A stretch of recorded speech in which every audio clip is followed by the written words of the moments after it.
नमस्कार जैन साथियों। आज संसद में जब मैं अपनी बात रख रहा था वंदे मातरम के बिल के ऊपर, और मैंने कहा कि वंदे मातरम का अपमान बिल्कुल नहीं होना चाहिए, राष्ट्रगान का अपमान नहीं होना चाहिए, राष्ट्रध्वज का अपमान नहीं होना चाहिए। और इस संदर्भ में मैंने ये बताया कि आरएसएस ने 52 साल तक तिरंगा झंडा आरएसएस के मुख्यालय पर क्यों नहीं फहराया। मैंने ये भी बताया कि किस तरह से राष्ट्रीय ध्वज के खिलाफ अभियान चलाती थी आरएसएस। और मैंने कहा कि डॉक्टर हेडगेवार का मैं एक पत्र पढ़ना चाहता हूं। पूरी की पूरी आरएसएस चिल्लाने लगी, बीजेपी चिल्लाने लगी, क्योंकि आप जानते हैं सदन में जो बैठे हुए लोग हैं उसमें ज्यादातर लोग आरएसएस और बीजेपी से जुड़े हैं। इन दोनों संस्थाओं को अलग करके आप नहीं देख सकते। तो क्या था वो पत्र? उनको पता था कि अगर संजय सिंह ये पत्र पढ़ देंगे तो पूरे देश में सच्चाई सामने आ जाएगी, आरएसएस की सच्चाई सामने आ जाएगी, बीजेपी के पुरखों की। वो पत्र क्या था वहां तो नहीं पढ़ने दिया, आपको मैं बताता हूं।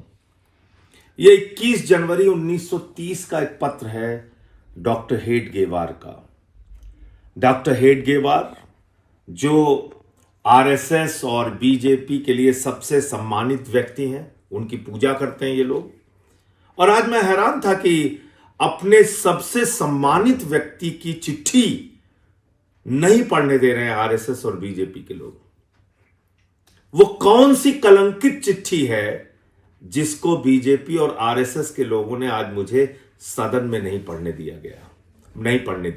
21 जनवरी 1930, याद रखिएगा, ये 21 जनवरी 1930 की चिट्ठी है जो डॉक्टर हेडगेवार ने अपने स्वयंसेवकों को लिखा था। और यह कहा था कि 26 जनवरी को शाम को 6 बजे आप लोग अपनी अपनी शाखाओं में आरएसएस का झंडा फहराएंगे, तिरंगा झंडा नहीं फहराएंगे। आप जानते हैं आरएसएस की शाखाओं में कभी तिरंगा झंडा नहीं फहराया जाता। तो यह आह्वान क्यों दिया गया था? क्योंकि उस समय की आजादी के आंदोलन में कांग्रेस ने कहा था 26 जनवरी 1930 को हम पूरे देश में तिरंगा झंडा फहराएंगे।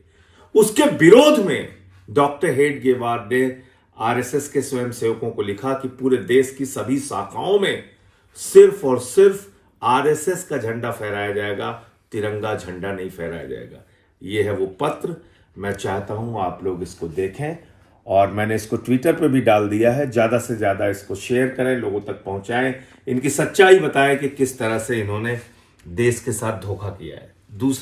दूसरा तथ्य जो मुझे नहीं पढ़ने दिया गया वो भी आपको बता दूं। मैंने कहा कि भाई राष्ट्रगान का भी विरोध आप लोगों ने किया, तो सारी की सारी बीजेपी और आरएसएस के लोग जो बैठे हुए हैं सदन में वो चिल्लाने लगे।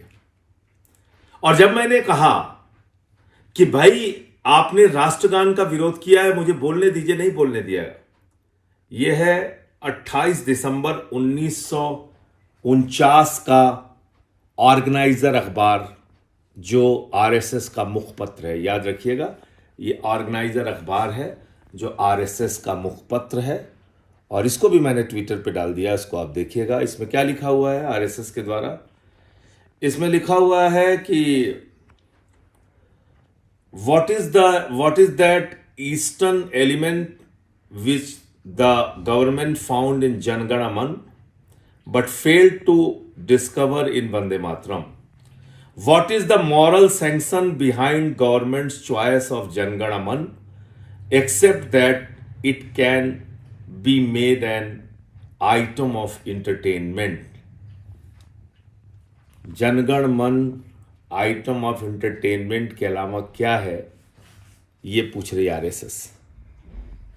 यानी कि आपके राष्ट्रगान को, जिसके बजते ही आप पूरे सम्मान के साथ खड़े हो जाते हैं,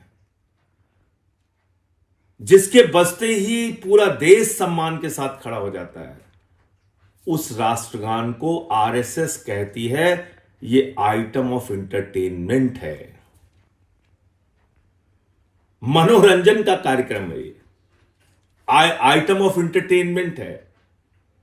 तो इसलिए अब आप लोगों को यह सवाल पूछना चाहिए कि तुम लोग कैसे देशभक्त हो, क्या है तुम्हारी असलियत, क्या है तुम्हारी देशभक्ति। इनका जो इतिहास है, इनका जो काला सच है, वो ये है कि इन्होंने आज़ादी के आंदोलन में क्रांतिकारियों के खिलाफ मुखबिरी की, अंग्रेजों का साथ दिया, अंग्रेजों की दलाली की। जय हिंद। इस सच को ज़्यादा से ज़्यादा लोगों तक पहुंचाइए।